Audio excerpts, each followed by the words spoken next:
Before replacing the temperature sensor, please make sure that the reasons for its failure are clearly understood to prevent the failure from reoccurring.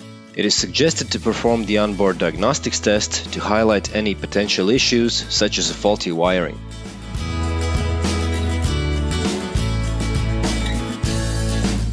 Carefully remove the sensor connector and loosen the head nut. Then remove the old sensor.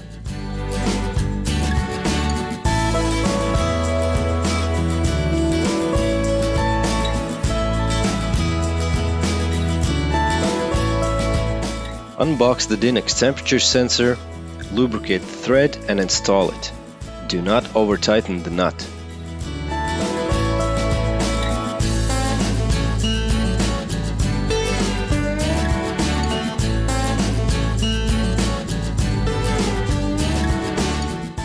Reattach the connector plug, then turn on the ignition key and see if no OBD errors appear. Start the truck and let it idle for a few minutes to make sure OBD errors do not appear during operation.